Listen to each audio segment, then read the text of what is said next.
This video is going to be a little different from my regular spiels. For one, I won't look like this. I'll look like this.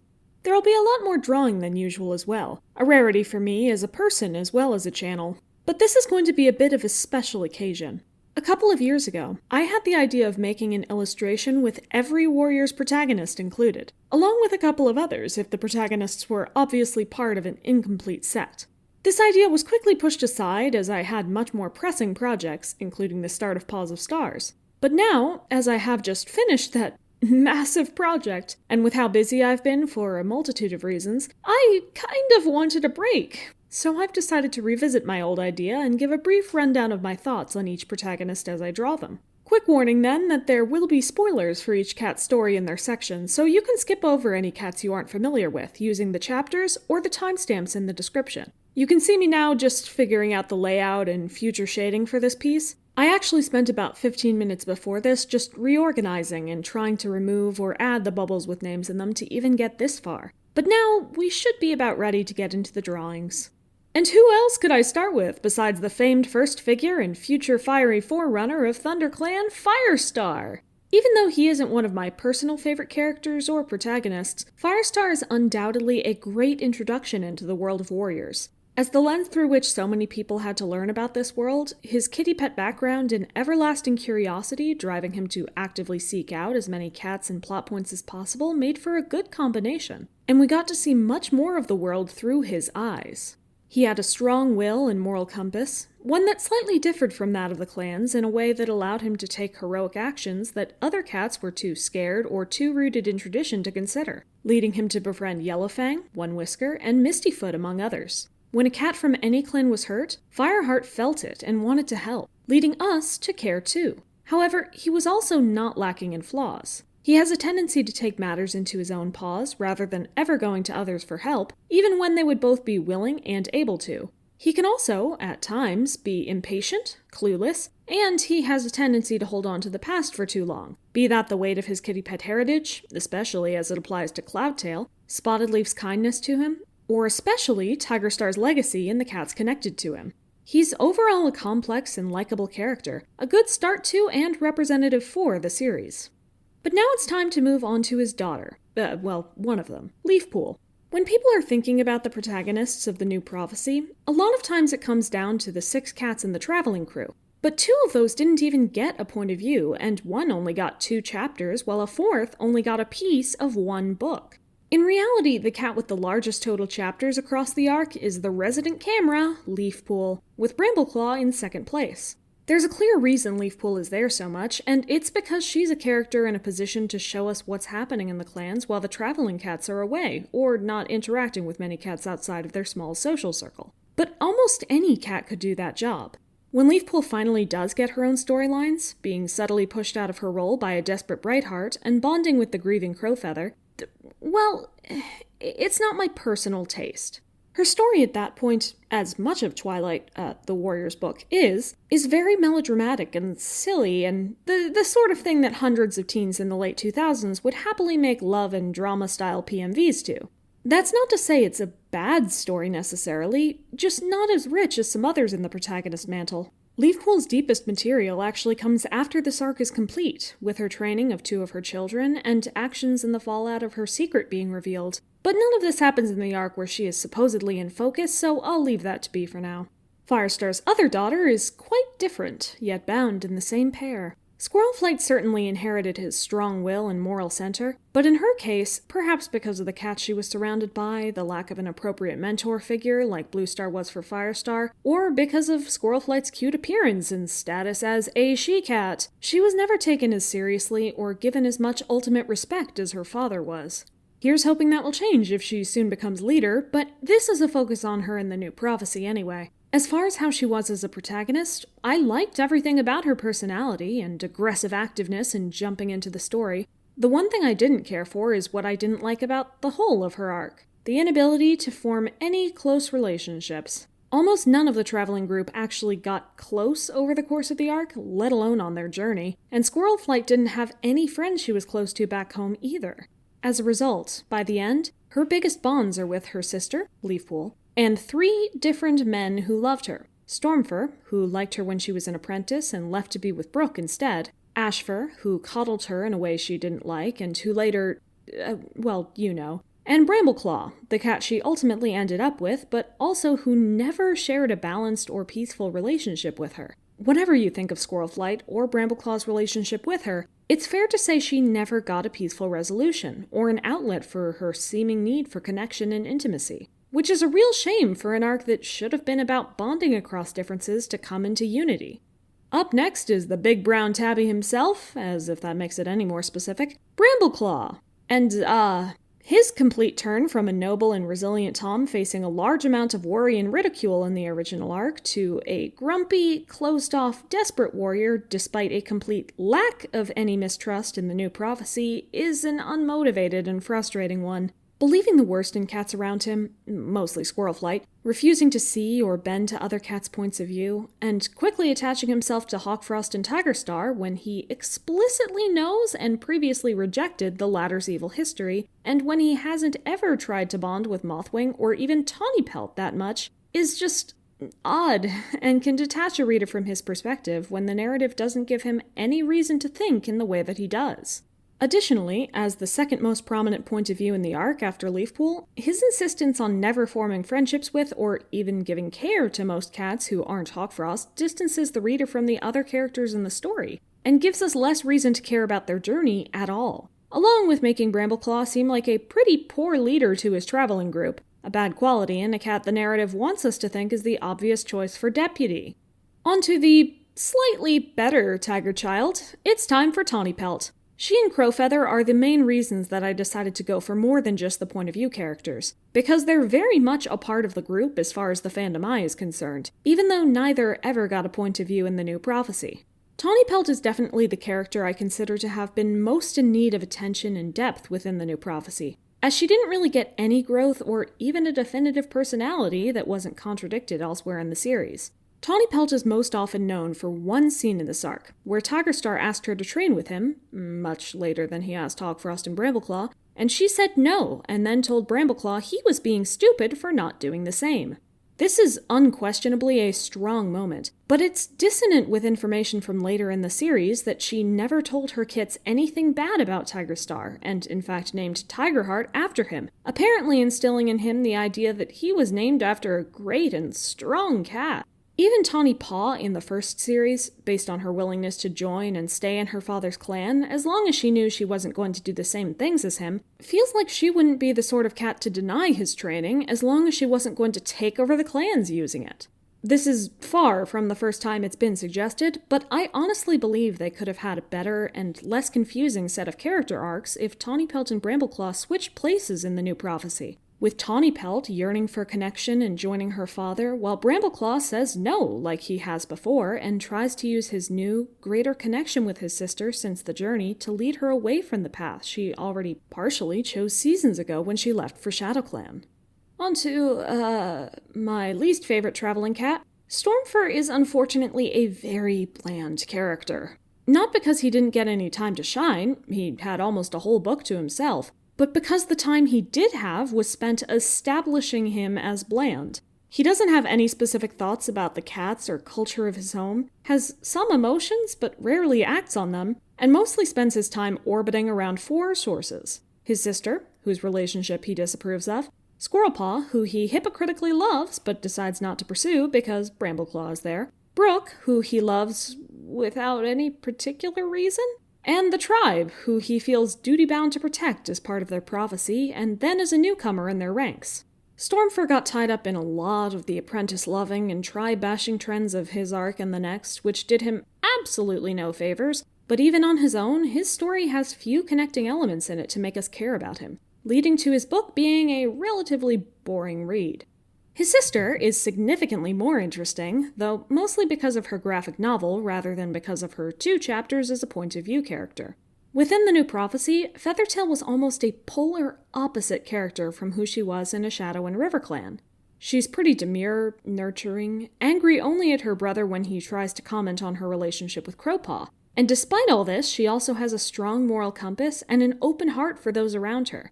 ready to befriend and sacrifice herself to save the tribe that had just kidnapped her brother and done little more than be rude or closed off to her for a while. And also being completely forgiving of RiverClan for what they did to her and Stormfur in the first arc. In her graphic novel, she is instead bitterly angry at RiverClan for that same deed, and it is Stormfur who forgives them. She's also much less open-hearted and more sharp-tongued, even sometimes to those who aren't at all involved, like Hawkpaw. In the new prophecy, she's an effective ancillary character, and having concrete relationships with both Crowfeather and Stormfur gives her an edge over some other characters. But she ultimately doesn't get much time to shine thanks to her early death and later identity as a stalk-kind she-cat. Wrapping up the new prophecy crew with the grumpiest boy himself, here we have Crowfeather. He's really a bunch of wasted potential. From day one, he was the protagonist with the farthest character arc to travel, having no connections at all and actively distrusting the other cats on the journey. But we never got his perspective, nor saw him make any lasting friends or changes to his demeanor. Worse still, even when it came time for the civil war in his clan, between his mentor and a rightful ruler that he respected, we didn't get his perspective, or even much presence from him at all. And from this point onward, let's just say the controversy that pops up around his portrayal and actions is something I have no interest in touching. So instead, it's onto his kits, starting with Jayfeather. This is where my bias starts showing, because every Power 3 and Omen of the Stars protagonist is now near and dear to my heart. But Jayfeather specifically is also one of the most consistently interesting protagonists in our set. He has a distinctive personality, compelling strengths and flaws, with reasons you can see behind them, and even a resigned but simultaneously passionate investment in his stupid plot of an aimless prophecy, the absurd fracture of StarClan, and a Dark Forest war that makes no sense if you look at it for more than a couple of minutes. Honestly, my only complaint about the guy is that he doesn't really get a character arc, but no one in his arc does. He's pretty much the same StarClan love-hating, prickly, but talented medicine cat in the end as he is at the beginning, and that characterization has been stretched a little too far since he left his time in the spotlight. Speaking of cats who became more exaggerated and aggressive after their arcs, hi, Lionblaze! Within his, first arc of Point of View, I would argue that he isn't that bad. After the first book, he has some anger issues, impulsiveness, and willingness to trust Tigerstar and Hawkfrost, mostly because they agreed with him when his sister didn't. That was all interesting. This was even briefly touched on again in Omen of the Stars, with his accidental murder of Russetfur. However, similarly to Jayfeather, none of this is ever resolved, and additionally, a lot of it was set up poorly in the first place, with some of the problems that plagued all of the Dark Forest. Namely, a complete unwillingness to be convincing or even nice to cats they were trying to seduce to their side.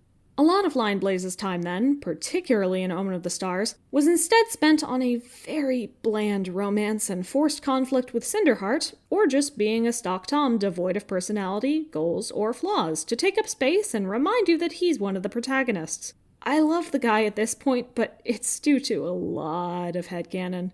On to my favorite gal, though. Here we have Hollyleaf. There's no way I could succinctly sum up everything I love about her here, so I'll quickly refer you to her dedicated video. But as far as her canon usage as a point of view is concerned, I do have some thoughts. Namely that she is a result of poor planning, lack of an initial concept, and accidentally tripping into some deliciously rich complexity. Hollyleaf is a character that was written backwards, with them figuring out how to write her dialogue and what to have her do in the plot before anyone had decided what her values were or what ultimately drove her to do anything she did. This led to inconsistencies across different writers and time periods about how strongly she felt about different things, how intelligent or tied to the code she was, and especially, how she felt about the prophecy. Her most famous moments as a point of view, experiencing the fire scene, choosing to kill Ashfur, and then choosing to tell the clans their secret a book later, were all primarily for drama rather than out of an understanding of who she was. Hollyleaf never got a chance to even realize she wasn't part of the prophecy, and her motive to kill Ashfur was just to keep him from telling their secret, something she never got the chance to openly explain why she cared about. We do know that she ultimately revealed her secret at the Gathering, because finding out she was half-clan was the worst option that she hadn't considered before, but we don't get to see what she did consider. and we never have any idea of how being the one left out of the prophecy even affects her. That said, I've thought about all that. I've had almost 15 years to think about all that. And at this point, I am thankful to Canon for giving me so much to think about. Moving smoothly into the Omen of the Stars crew now, and no, I was not going to draw Jayfeather and Lionblaze twice. Here we have Dovewing. She's a gosh darn sweetheart, and when utilized properly, honestly has the best excuse of any protagonist ever to be a camera. She not only has powers that let her see into any camp and any private conversation, but her personality and values hypothetically make her not understand and not care about the boundaries between clans, only putting value into Cat's safety and feelings, leading her to completely disregard the rules in order to help cats she has no choice but to intimately know and care about, as with her intrusion on Sedgewhisker. Like with many protagonists, though, the issue comes in execution. She simply didn't get to live up to that full potential, as Omen of the Stars had so much of its focus on ThunderClan, and specifically Dovewing's relationships with Ivypool and Tigerheart. Most of the time Dovewing did get to see what was going on in the other cats' lives was prompted by direct requests from Jayfeather and Lionblaze to spy on some cat or another, and at the very end, her ability to just see into the dark forest immediately undercuts anything Ivypool ever could have even done. Speaking of Ivypool, let's talk about her. I honestly cannot name another character on this list who was as negatively affected by the Dark Forest's portrayal as Ivypool. The crux of her story arc comes from being seduced into the Dark Forest in opposition to her sister, learning that they are using her, and then spying on them to feed information to the three that they can use to defeat her former allies. However, the Dark Forest is not convincing. Hawkfrost's initial scene aside, as soon as Ivypool is introduced to the wider Dark Forest with more mentors and trainees, everyone just acts categorically evil even to their own cats all the time, and no one notices or cares. The Dark Forest is not secret. The cats Ivypool eventually convinces to switch sides during the Great Battle go so easily because no loyalty was established, and it was just plot blindness keeping them from noticing that Broken Star murdering one of their friends in front of them might be a sign of bad intentions. The Dark Forest also has no information and no viable plan. Their 30 cats, including trainees, will attack the 70 clan cats and thousands of Star Clan cats without any particular rhyme or reason and with no ultimate goal besides violence. What information can Ivypool even get from her spying endeavors then? What value is there in having her stay in the Dark Forest, in-universe? There isn't one, which is the biggest reason for Ivypool's story failing to land. In that case, let's go back in time to a place where the Dark Forest did not exist. It's time for Greywing. The Dawn of the Clans cast has actually become much more controversial in recent times, but I still mostly like the guy. He's not my absolute favorite character, but it's a case where I chalk most of the criticisms people attribute to him to the whole arc's writing rather than Greywing's personal execution.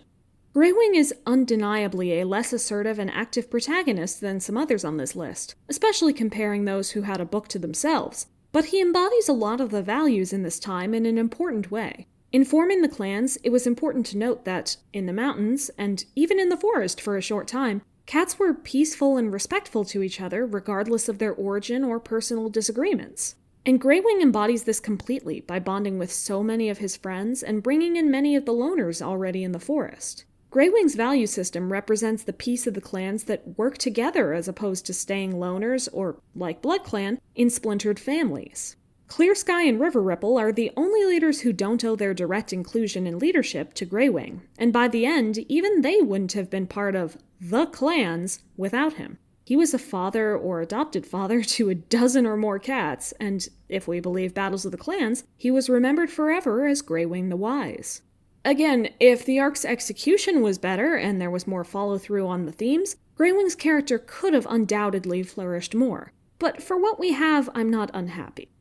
And as a reflection of those themes, we have Greywing's brother, Clear Sky, who represents the value system in the clans that pushes for guarded borders, othering of outsiders, and aggressive leadership to avoid signs of vulnerability. He is not meant to be likable. He has the bare minimum of showing us a reason why this value system might have formed from what he experienced and who he is as a character, but we weren't meant to agree with him. By the end of the third book, he doesn't even agree with his own actions, seeing what tragedy they created. This is very much an execution issue, because in the latter half of the arc, and in the supplemental material that was written before the latter half was properly written, they failed to develop and solidify any sort of growth or change for him, which cements him as a remorseless jerk who only gets worse by knowing what he did wrong and not changing. Genuinely, in concept, I like what Clear Sky and Greywing could have represented for each other, and even who Clear Sky could have been and become. But what we got wasn't a good concept, it was a failed reality. On to both Tom's much less interesting son, Thunder. I sure do wish we had Jagged Peak in his position instead, or Tall Shadow, or literally any she-cat, or even River Ripple. But sure, he's fine, I guess. He just doesn't really add anything to our feelings on the Greywing and Clear Sky, or general, conflict that we wouldn't already feel or learn elsewhere, and doesn't have an especially strong journey on his own either. Until he leaves to start ThunderClan, a community not given as much time or depth as some others, he can't even be a useful camera into a place we wouldn't otherwise see. Nothing is wrong with Thunder, and I have heard people who resonate with his parental conflict and conflicting emotions over Clear Sky in particular, which is great, but from a functional perspective, I wish the third point of view character was almost any other cat. One contender for that spot, and another major reason for my choosing to draw more characters than just the points of view, is Tall Shadow. She, Windrunner, and River Ripple will all be on this poster because it felt weird to have half of the clan founders without the others. Greywing and Clear Sky are a duo, but once you add in Thunder, they're part of a larger group. Now, Tall Shadow is a refined and yet emotionally complex she-cat who has to deal with suddenly taking over as the leader of her group, discovering that they have fractured and that her own friends would rather have Greywing as a leader over her, and gracefully stepping down to let him lead them into a world with dangerous levels of contact with the local loners. Eventually, she also breaks off to form her own group, ShadowClan, which is a mission on its own. Definitely a character with enough potential to dig into, but not one given a lot of time to flourish. And it seems this is going to become a theme, because next up is Windrunner, who, uniquely, didn't originate in the mountains, but who was already a loner on the moors with her charming mate Gorsefur before anyone else arrived. Greywing invited her in to ask for advice on how to hunt in the area, and eventually, despite her reservations about living in such a large group with cats she didn't really know, Windrunner grew to open up and love and care about them so deeply that she took the mantle of their exceptionally proud and loyal leader, founding WindClan. Again, it sure would be nice to get this different perspective with a clear arc to follow and also get a she-cat with prominence and dignity rather than Thunder, but Dawn of the Clans is sort of allergic to women. Rounding out our cats for this arc, though, we have River Ripple. Keep in mind I'm writing this before his Super Edition comes out, but I've been focusing on the characters in their original arcs anyway, so I'd probably leave it as a side note if it was in front of me. River Ripple, despite being one of the 5 or 6 clan founders, has abundantly less focus than any of his peers. He's a permanently calm, aloof loner already living with a small group across the river when the mountain cats arrive. And other than taking in a couple cats who like the idea of water and just popping in to look at the aftermath of big events, he does almost nothing for the duration of the arc. It's actually shocking how little material he gets, and makes StarClan's choice to thrust him into leadership seem strange. But hey, the complete lack of material is also what gives us the greatest chance of seeing something new from his Super Edition, so here's hoping we get a character arc for this man soon enough. Whooshing back into the semi-present, though, it's time for a Vision of Shadows, starting with the only point of view for the first book, Alderheart. Again, I actually have a whole video devoted to my major feelings on this guy, but the long and short of it is that Alderheart has the most going for him among the A Vision of Shadows protagonists, because he at least had a fairly good foundation in the first book, where he was the only point of view. He was another medicine cat forced into the role, but he had the distinction of being bad at warrior duties due to anxiety rather than disinterest or inherent lack of skill, and although he was having more successes in the slow-paced training of a medicine cat, he was immediately sent on and failed a mission from StarClan, losing a beloved elder and grandmother in the process, and seeing the kits he and Needlepaw found split up despite their wishes. One would think that would only make him feel worse and give him a greater character arc to go on through the rest of the arc, but in reality all of his anxiety and a lot of his personality, presence, and goals disappeared by book 2. A really unfortunate occurrence. He's there to be eyes into ThunderClan for the rest of the time, but nothing important is even happening in ThunderClan, so he ends up feeling like a waste of time. Twigbranch, though, got it even worse, because her character arc never even got off the ground. She sort of has a mini-arc about wanting to find her mom, but as soon as she goes on a one-day journey and sees a cat die on the Thunderpath, she's convinced that's what happened to her mom and gives up on that.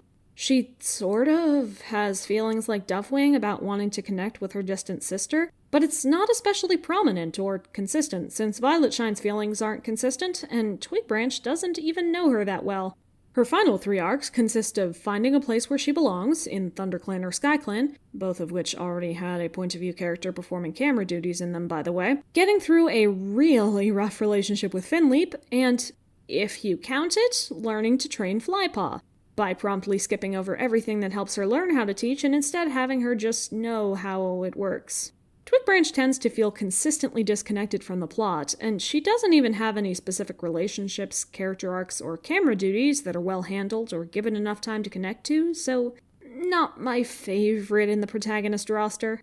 By some measure, Violetshine may be doing the best at being a protagonist in this arc, as she at least has an important part of the plot to look in on. The kin's takeover of ShadowClan, and later, SkyClan's transition into being one of the clans among the lake. She was at least in the right place to see a large portion of the plot, which is better than the other 2 options in the arc, but the issue with Violetshine is how disconnected as a character she is from the actions she takes.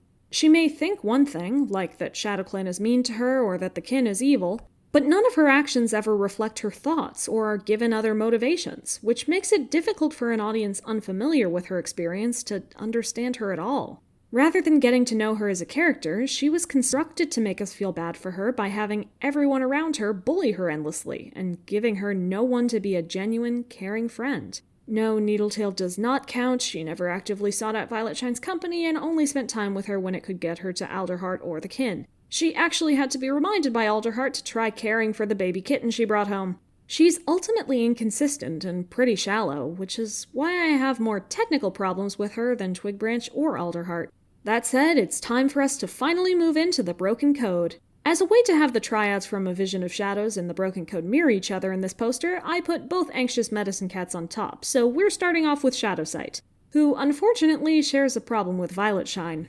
ShadowClan, and even well-established characters like Mothwing, are made to be cruel to him without any proper justification for the sake of making us feel bad for a character we can't otherwise connect with.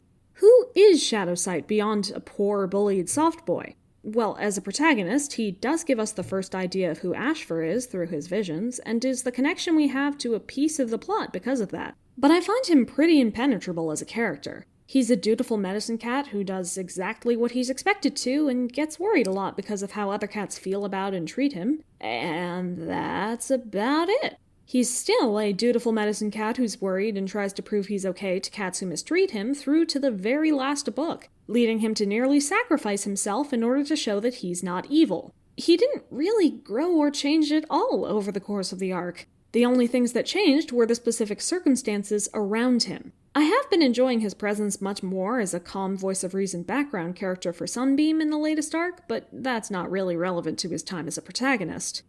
So sticking with the Broken Code, let's talk about a cat who definitely did change. Rootspring. I'm actually drawing him more like Rootpaw in this poster, because that is when he was the most compelling in my mind, but Rootspring was probably treated the best of the Broken Code protagonists. He started off as an angsty, irritable teen who had a couple bullies, a dad he was ashamed of, and a pipe dream hero crush on Bristlefrost of ThunderClan. He clearly had a lot of room to grow, and coming to terms with his powers and the responsibility that Ghost Bramblestar thrust on him was a good vehicle through which to explore that, since it connected to his father's heritage that he was already ashamed of. Most of what I don't like about him is Bristlefrost, because, frankly, the hero crush on Bristlefrost, a complete stranger, completely read as a part of his immature mindset that he would understand and let go of as he grew up. They could still be friends, of course, but I didn't really want them to be more than that. With what we did get, though, I at least enjoyed his scene telling Ivypool and Fernsong about their daughter's death. It was appropriately heart-wrenching. And speaking of that daughter, it's time to move on to Bristlefrost. Oh, my poor girl. To start off, she was housed in the clan of Imposter Star, and through a combination of breakup emotions and blind duty, became a perfect unknowing spy and deputy to Ashfur, causing many of her own friends and family to hate and mistrust her in the process. While I think that could have, and maybe should have, gone on longer, her turn to realizing the violent truth of her leader's actions and identity, and turning out to be a spy for the rebellion instead, was a compelling idea, putting her still at the center of the conflict. It's after Ashfur leaves ThunderClan that her arc is thrown off. Rather than healing any relationships or learning to stand on her own without attaching herself to Stemleaf or Bramblestar or any cat, she becomes a stock demure she-cat and attaches herself to Rootspring instead, following him around and caring about past relationships so much that she actively points out how little she cares when Stemleaf dies, and doesn't even notice when her mentor is killed. I was very glad to see a little of her original spark and determination come back for the last book, and I am ultimately happy with her death happening when it did, to prevent her from sinking further into the stock she-cat role in the future. Finally, we have made it to the most recent arc, and to start off, we have Frostpaw. I'm glad I didn't add names anywhere in this piece because, whatever her full name ends up being, calling her Frostpaw will definitely become obsolete pretty quick. I put Frostpaw in the center, though, because at this point it looks like a lot of the plotty parts of the arc will center around her and her clan. And at this point she's kind of, dead? Or at least heavily injured. RiverClan's lack of a leader and deputy, and her own spotty connection with StarClan has been a great source of conflict, and Frostpaw looking for potential candidates for the roles and perpetrator of Misty Star, Reed Whisker, and Curlfeather's maybe murders have forced the narrative to explore who a lot of RiverClan cats are, in a way they hadn't ever done before. On a personal level, I've also been loving just how much Frostpaw has loved getting away from responsibility and being a normal, extremely talented, warrior apprentice instead, all while convincing herself that she has a crush on a warrior who definitely wants to kill her. All this for the purpose of solidifying her role as a non-medicine cat, even though she is definitely Sapphic Ace and might grow to love Whistlepaw from WindClan eventually. That last part is totally headcanon for the record and will never come to pass in canon. Next up on the roster is... Okay, at this point in the series, before I know everything they plan to do with Nightheart, I don't know if I can give a solid opinion on my feelings about him. He's a character I will almost certainly make a video on one day, but it's not going to be until a few more books have released, because I don't want to make premature assumptions. What I can say is that ThunderClan seemingly had little going on to justify a perspective in it besides Bramblestar's slow deterioration, and Nightheart's primary journey has had to do with being really certain that he's not Firestar and not orange at all, wishing to get away from his super awful pack of she-cat family members, but not his Tom friend or super cool Tom leader and grandfather, to a place where he won't be judged. He fared much better in ShadowClan with a rushed but acceptable arc that, thankfully, included realizing that he was wrong about how his family saw him. As with Rootspring, though, the danger will come in how the next books treat his relationship with a certain she-cat. And look at that! We've come to Sunbeam, my current favorite character in the arc, and the last one in the poster.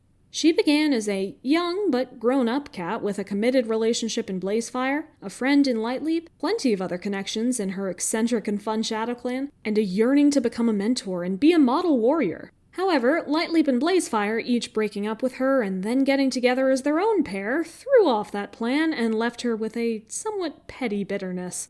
Sunbeam is also able to be a camera for the second largest plot going on right now, Berryheart's Moms Against Code Changes, or MAC, uprising. This is only my term, no one else has ever heard of or used it before. As a side note, Lightleap might also still be plot involved, considering her suspicious behavior around the time of Reed Whisker's death. The big thing, though, is that Berryheart is against the new code changes and is allying with Splashtail of RiverClan to go against them. This movement briefly appealed to Sunbeam when Nightheart purposefully failed his last test and left her, but immediately after she joined ThunderClan because she loves him so much. I do not know where this plot is going yet. No one does. Maybe conspiracy theories are right and she is actually just spying for her mom now, but given their track record with strong she-cats abandoning their personalities, arcs, and sometimes positions to pursue true love while Toms don't have to give up much of anything for love, I'm not holding my breath for that. And woo! We are coming to the end, with just some formatting, lighting, and framing to finish off the piece.